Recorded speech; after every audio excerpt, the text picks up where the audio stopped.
골로새서 1장 9절부터 12절. 이로써 우리도 듣던 날부터 너희를 위하여 기도하기를 그치지 아니하고 구하노니 너희로 하여금 모든 신령한 지혜와 총명에 하나님의 뜻을 아는 것으로 채우게 하시고 주께 합당하게 행하여 범사에 기쁘시게 하고 모든 선한 일에 열매를 맺게 하시며 하나님을 아는 것에 자라게 하시고 그의 영광의 힘을 따라 모든 능력으로 능하게 하시며 기쁨으로 모든 견딤과 오래 참음에 이르게 하시고 우리로 하여금 빛 가운데서 성도의 기업의 부분을 얻기에 합당하게 하신 아버지께 감사하게 하시기를 원하노라. 제가 여러분에게 마지막으로 좀 전달해 주고 싶은 전도는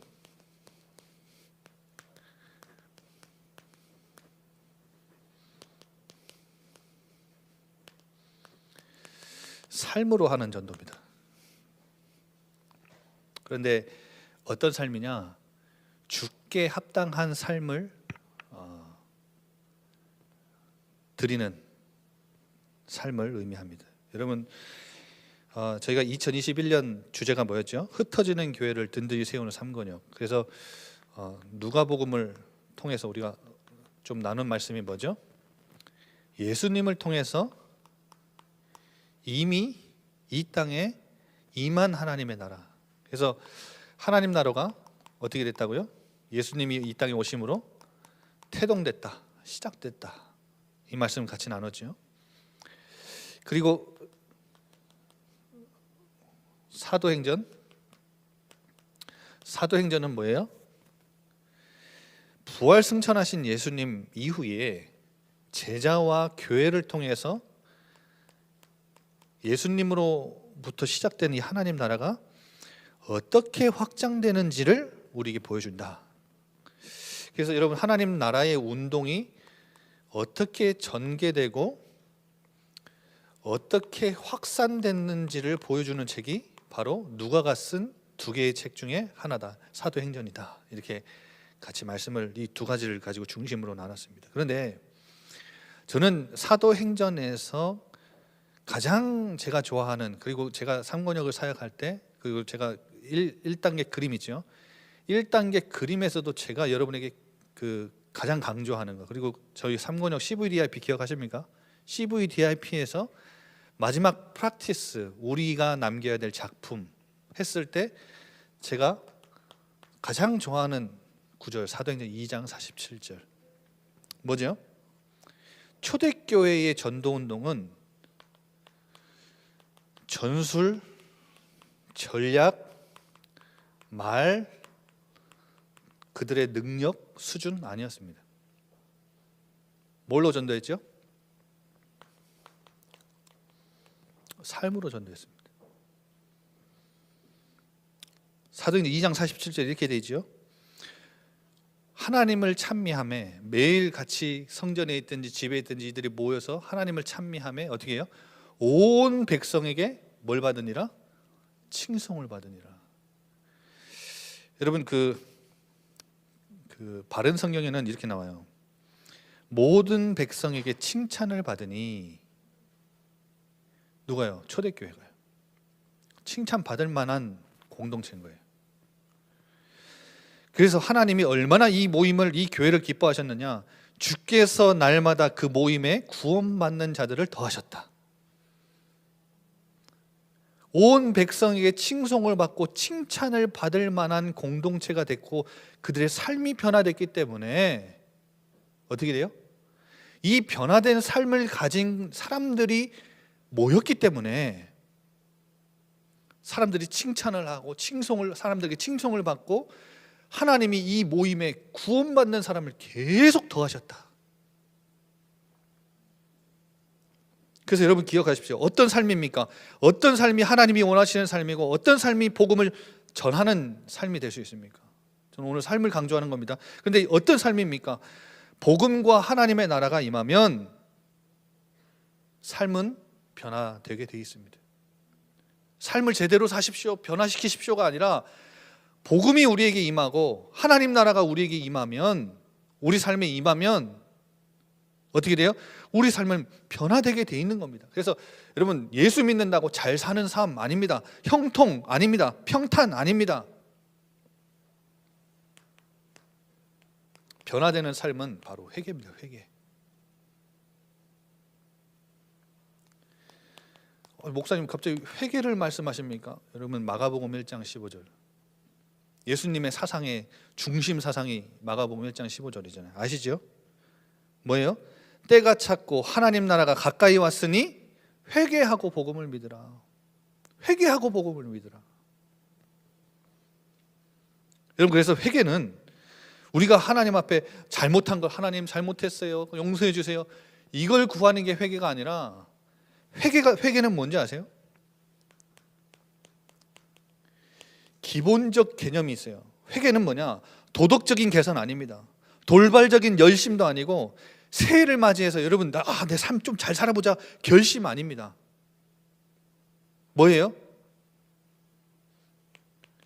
죄에서 떠나서 하나님께 돌아가는 걸 회개라고 합니다. 무슨 말이냐? 여러분, 회개는 하나님께 돌아가는 것인데, 죄를 향해 살던 내 삶이, 죄의 방향을 맞추고 살던 내 삶이, 죄에 늘 노출되고 살던 내 삶이 하나님께로 돌이키는 거. 그런데 중요한 것이, 이 하나님께 돌아간 회개가 우리에게 뭘 가져다 주냐면, 하나님과의 관계를 가까워지게 하고 화목하게 합니다. 이게 바로 회개입니다. 죄는 하나님과 멀어지게 만들지만, 회개는 하나님과 가까워지게 합니다. 복음이 우리로 하여금 죄를 향해 살게 만듭니까? 절대 그럴 수 없습니다. 하나님과의 관계가 회복된 삶은 어떤 삶입니까? 하나님 앞에서의 삶을 살게 만드는 게 바로 회개입니다. 늘 우리가 하나님 앞에서 살진 못하지 않습니까? 우리가 죄를 향해 살아갈 때도 있고 가끔씩 노출될 때도 있어요. 그런데 회개는 그때마다 이거 아니지, 하나님 앞에 살아가야지, 코람데요.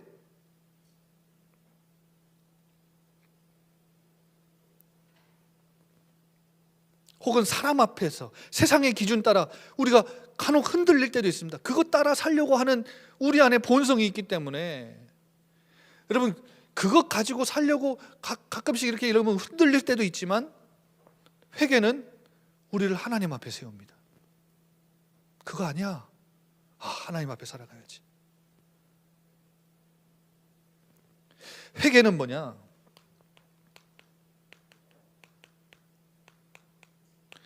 총체적인 변화입니다. 그리고 회개는 뭐냐? 근본적인 변화입니다. 회개는 뭐냐? 전인적인 변화입니다. 그래서 여러분, 편하게 아주 쉽게 말씀드리면, 내가 가던 길을 돌아서서 다른 길로 가는 겁니다. 지금까지 여러분, 우리가 세상 살면서 옳다고 생각한 거, 맞다고 생각한 거, 가치 있다 생각한 거, 그것을 미워하는 겁니다. 그러면 뭐에 우리가 이전에는 내가 미워하던 거, 가치 없게 여겼던 거, 그것을 사랑하게 되는 게 바로 회개입니다. 그래서 여러분, 하나님 나라의 가치관과 세상 나라의 가치관이 충돌하는 게 바로 회개입니다. 그래서 여러분, 구원받은 사람, 복음을 제대로 받은 사람, 회개한 사람, 복음을 받은 사람, 그리스도를 믿는 사람은, 회개한 사람은 예전에 좋아하던 세상 나라의 가치관을 따라갈 수가 없습니다. 그래서 여러분, 하나님 나라의 가치관과 세상 나라의 가치관이 충돌해요. 충돌. 그게 회개예요. 그 충돌에는, 그 싸움에는 화해가 없고 공존이 없고 타협이 없습니다. 중간도 없고 절충도 없습니다. 완전히 전복되는 겁니다. 우리의 가치관이 하나님 나라 가치관으로. 그게 회개라니까요. 회개는 뭐예요? 내가 완전히 새 사람이 되는 거예요. 내가 완전히 하나님의 자녀, 새 신분을 얻는 거예요. 새 사람이 되고 새 신분을 얻었기 때문에 거기서 나오는 새로운 삶, 하나님이 내게 주시는 삶, 하나님이 원하시는 삶을 살아가게 만드는 게 바로 회개입니다. 그래서 여러분, 한마디로 세상 사람들과는 완전히 다른 삶을 살게 되는 게 회개입니다. 그래서 더 이상 세상 사람들이 말하고 생각하는 것에 의해서 결정하지 않고 완전히 이전에 내가 갖고 있었던 사고 방식 달라지는 거예요. 그리고 나의 생활 양식 달라지는 거예요. 그리고 우리의 관습과 기준이 달라지는 것, 그게 바로 회개입니다. 그리고 여러분, 우리의 우선순위, 가치관, 규범과 삶의 방식과 사람들을 대하는 모습과 태도와 모든 것이 다 바뀌는 것. 한마디로 딴 사람이 되는 거예요. 그게 회개입니다. 그래서 여러분, 딴 사람이 되면 이 삶이, 회개한 삶이 어떻게 전도에 연결되는지 아세요? 이전과는 완전 다른 사람이 돼버렸기 때문에, 이전과는 같은 삶을 살 수 없기 때문에 세상 사람들이 가장 여러분 가까이 있는 사람들, 여러분 우리 다락방에서 말하는 전도자의 삶 가지고 뭐 예를 들어서 오늘 아침에 누굴 만날 거라 그러면 전도 자료를 뭘 준비하고, 여러분 그거는 택배기사, 마트 아줌마, 가끔씩 뭐 잠깐 얼굴 마주하고 가는 사람들을 위해서 준비하는 건 굉장히 소중합니다. 그런데 진짜 변화 안 되는 사람은 어떤 사람인지 아시죠? 여러분 가장 가까이 있는 사람들이, 가장 가까이 있는 사람들은 여러분이 회개하면, 진짜 진정으로 회개하면 여러분이 딴 사람이 된 걸 알아요. 느껴요. 그들이 보면 하나님이 살아계심을 느낀다니까요. 여러분 때문에. 그래서 딴 사람이 된다, 이게 회개다. 이게 얼마나 전도와 밀접한 관계가 있는지 아십니까? 여러분 주변에 여러분 남편, 부인, 자녀 안 믿는 분도 계시죠? 그들 믿게 하려면 아무리 잔소해도 안 믿습니다. 그들이 나를 볼 때 다른 사람인 줄 알았는데 똑같네? 이러면 전도의 문이 안 열리는 거예요. 아니 우리 엄마는 교회도 나간다 그러고 직분도 받았고 헌금도 하고 다 하는데 세상 사람들하고 똑같아. 회개하기 이전과 똑같아. 그런데 여러분 주변에 있는 사람들이, 오랫동안 가까이 같이 살았던 사람들이 여러분을 볼 때 그냥 똑같이 밥 먹고 똑같이 잠자고 똑같이 씻고 똑같이 같은 집에서 같이 살아가는 똑같은 사람인데 뭔가 다르다, 뭔가 있다, 뭔가 달라졌다. 여러분 이걸 딱 느끼는 순간부터 내 주변 가장 가까이 있는 사람들 전도의 문은 열리기 시작하는 겁니다. 여러분 이거 전도와 관련이 없습니까? 가장 깊은 관련이 있습니다. 여러분 회개한 삶은 이전과 똑같은 삶을 살 수 없습니다. 그래서 여러분 두 번째로 바울은 이런 표현을 썼죠. 우리의 삶에 대해서 어떻게 얘기했죠? 로마서 12장 1절에서 2절.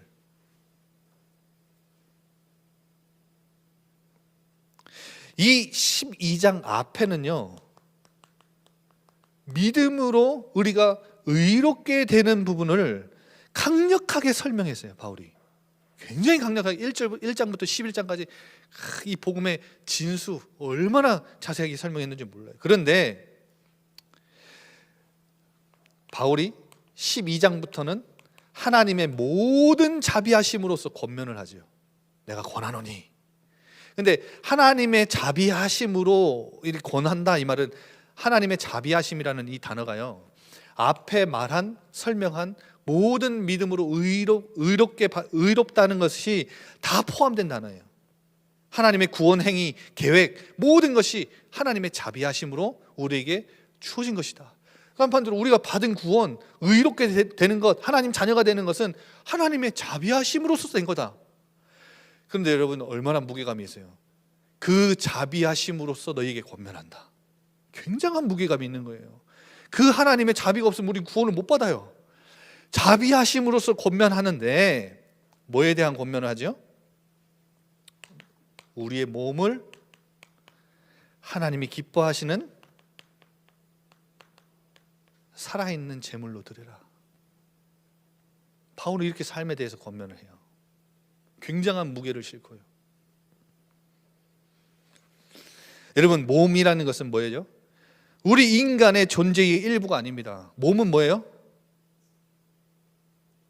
우리 인간의 존재의 일부인가요? 전체인가요? 전체죠.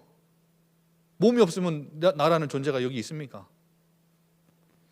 한마디로 뭐예요? 바울은 이 말씀을 통해서 일상적인 인간관계 속에서 하나님을 섬기는 것이 영적인 예배다. 일상의 삶 속에서 하나님을 섬기는 것. 여러분, 일상적인 인간관계 속에서 하나님을 섬긴다는 게 뭐예요? 하나님을 사랑하고 하나님과의 관계가 돈독한 것, 하나님과의 관계가 올바르게 서 있는 것, 여러분, 이게 뭘로 드러나요? 사랑을 사랑하는 것으로 드러납니다.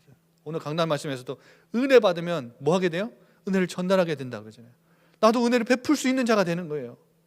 내가 하나님을 사랑하면, 하나님과의 관계가 돈독하면 인간과의 관계도 회복돼요. 사람을 사랑하게 돼요. 여러분, 바울은 그런 의미에서 여러분, 하나님을 섬기는 것, 일상 삶에서, 여러분의 삶에서, 오늘 우리가 드린 예배도 예배지만 진짜 우리가 하나님 앞에 드려야 되는 살아있는 예배, 합당한 예배, 영적 예배는 무슨 예배냐? 내일부터 여러분이 일상생활 속에 들어가서 하나님을 섬기고 이웃을 사랑하는 것, 이웃을 섬기는 것, 그게 우리가 드릴 합당한 예배라는 거예요. 이게 우리가 삶으로 드리는 삶의 예배라는 거예요. 그래서 여러분 기억하십시오. 하나님이 이 일을 기뻐하십니다. 기뻐하시는 일이 바로 우리가 드리는 영적 예배인데, 참된 예배는 삶의 예배입니다. 그래서 날마다 순간마다 우리가 직면하는 삶의 모든 현장에서 여러분, 몸의 지체를 죄와 세상에 드리는 것이 아니라 하나님께 드리는 것을 포함합니다. 아시겠지요? 그래서 여러분, 이건 전도와 관련이 없습니까? 굉장한 관련이 있습니다. 하나 예를 들어 드릴게요. 여러분, 교인분들이 운영하는 회사에서 그 예배 드리는 모습을 많이 보셨을 거예요.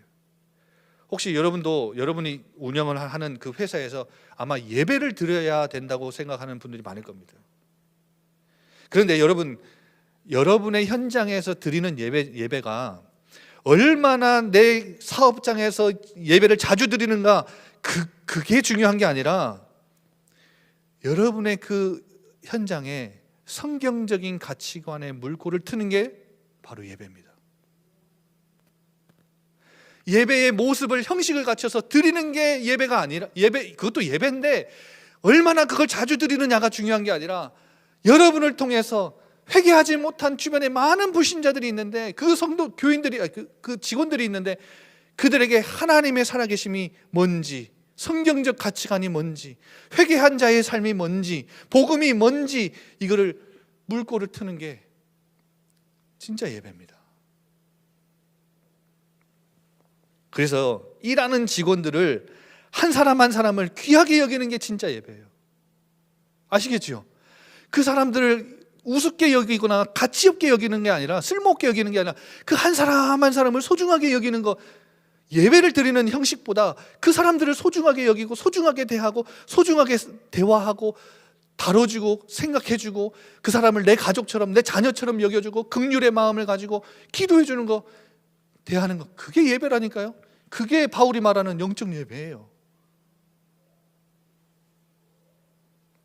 여러분, 바울은 이거 영적 예배, 우리의 삶을 얘기하는데 전도를 얘기하는 거예요. 지금 2절에 이렇게 나오죠. 그러면 어떻게 영적인 예배를 드릴 수 있냐? 바울은 이렇게 얘기합니다. 이 세대를 본받지 마라. 이 세대를 따라가지 마라. 그런데 이 세대를 본받지 말고 오직 우리의 마음을 새롭게 함으로 뭘 받아라? 변화를 받아라. 변화된 삶, 회개한 삶. 뭘로 가능하다는 거예요? 마음을 새롭게 함으로 가능하다는 거예요. 마음을 새롭게 함으로 변화를 받으면 선하시고 기뻐하시고 하나님이 온전하신 뜻을 분별하는 삶을 살 수 있다. 하나님의 뜻을 분별하는 삶을 살 수 있다. 그래서 우리 삼권역은 늘 마음의 새롭게 함을 받아서 하나님의 뜻을 분별하는 귀한 축복의 삶 가운데 들어가시길 바랍니다. 그러면 분별하는 삶을 살아야 돼요. 그래서 늘 하나님의 뜻을 물으세요. 하나님의 뜻이 무엇입니까? 작은 것 하나부터 큰 것까지 이런 뭔가를 선택할 때 하나님의 뜻이 어디 있습니까?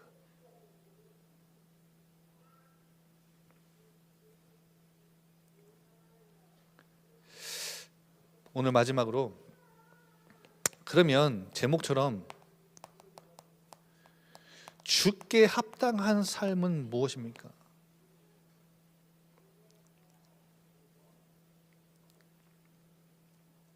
앞에 설명드린 삶이 맞는데요. 회개한 삶, 그리고 바울이 말한 영적 예배. 그런데 오늘 본문에 보세요. 10절에 주께 합당하게 행하여. 이 합당한 삶을 살면 여러분 어떻게 되는지 아세요?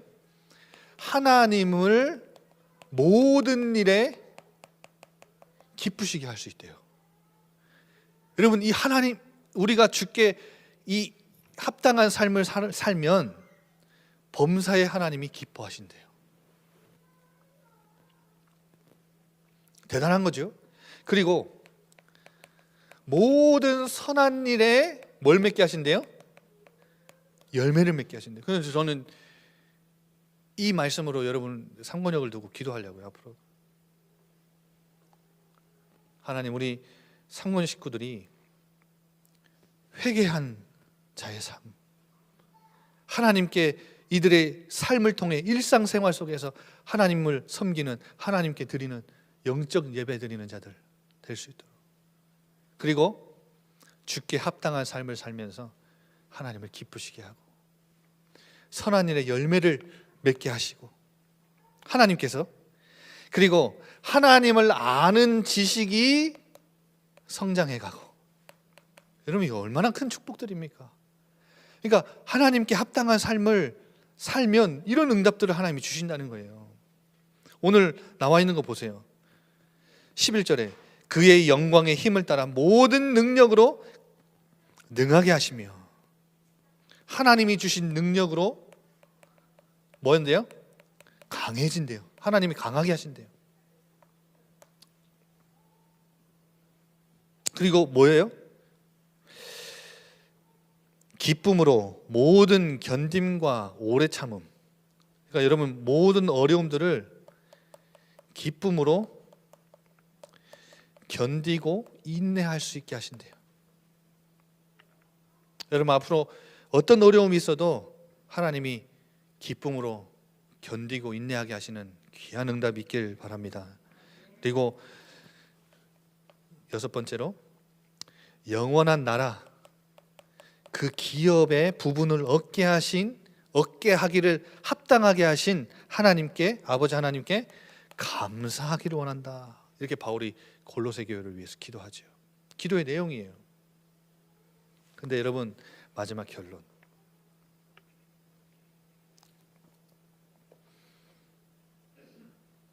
이렇게 말하고 끝나면 아마 여러분 내 삶 좀 제대로 살아봐야겠다, 하나님께 합당한 삶을 살아봐야, 그렇게 할 건데요.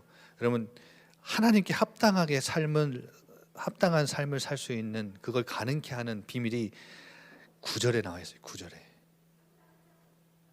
뭐예요? 바울이 이렇게 말하죠.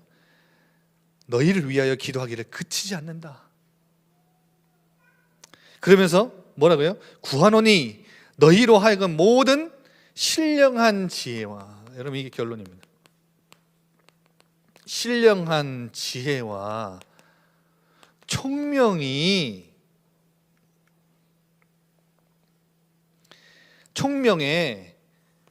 하나님의 뜻을 아는 것으로 충만하게 되어서 주께 합당한 삶을 살기를 원한다. 이렇게 기도하는 거예요. 여러분 좀 단어들이 어렵지요? 좀 쉽게 풀어볼게요. 영적인 이해와 깨달음에 하나님의 뜻을 아는 지식으로 충만해서 그의 뜻을 따라 사는 삶을 살기를 원한다. 이를 기도. 그러면 이런 응답이 있을 것이다.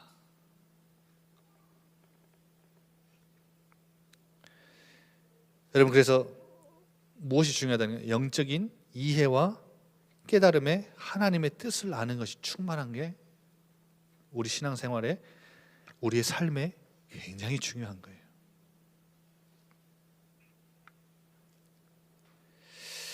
그래서 여러분 이사야서 11장에 보면 지혜와 총명의 영, 모략과 계략의 영, 하나님을 경외하게 하는 영, 지식의 영, 이 영이 메시아 그리스도에게 임할 것이다 예언하는데 이사야서 11장에 보면요, 그 영이 뭐냐? 바로 성령이에요. 지혜와 신령한 지혜와 총명, 하나님의 뜻을 충만하게 하는 것. 무엇으로 가능해요? 하나님의 성령의 역사로 가능한 거예요. 그래서 여러분 이런 삶을 살려고 노력하거나 열심히 하라는 말이 아니에요. 마지막 때니까 목사님 막 큰 짐을 하나 짊어주시고 우리에게 숙제를 던지시고 가시는구나. 저는 여러분에게 아까 처음부터 말씀드렸지만 이런 삶을 살아야 됩니다가 아닙니다. 이런 삶을 살 수밖에 없게 된다. 변화된 삶을 살게 된다. 그게 바로 회개고, 그게 바로 하나님이 기뻐하시는 영적 예배다. 우리가 드려야 될 영적 예배다. 바울은 이렇게 기도하잖아요. 주께 합당한 삶을 살기 원한다. 그러면 이런 응답들이 있을 것인데 무엇으로 가능하다? 신령한 지혜와 총명이 하나님의 뜻을 아는 것으로 충만하게 되기를 원한다. 이것으로 가능하니까요. 뭐가요? 합당한 삶은. 그래서 여러분 앞으로 여러분의 신앙생활 속에 정말로 하나님께 합당한 삶을 통하여 귀한 영광을 하나님 앞에 올려드리는 축복이 있어지시길 바랍니다. 그래서 저는 여러분에게 늘 이렇게 기도할게요. 하나님, 우리 삼권역 제자들, 우리 장로님들, 식구들, 하나님께서 지혜와 총명, 영적인 지혜와 총명, 깨달음과 이해 하나님 주셔서 무엇을 하든 어디에 있든 하나님 뜻을 알게 하옵소서.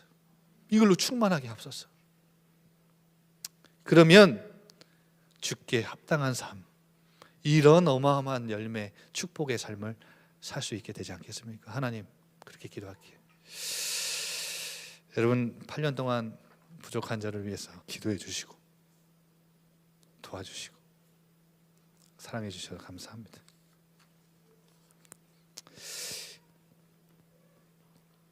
기도하겠습니다. 하나님, 복음을 믿는 귀한 우리 삼권역 식구들, 회개한 삶을 통하여 복음을 설명하는 귀한 전도자의 축복을 누리게 하시고, 또한 하나님을 기쁘시게 하는 영적 예배를 이들의 삶에서 드리는 귀한 주님의 권속들이 될 수 있도록 인도하여 주옵소서.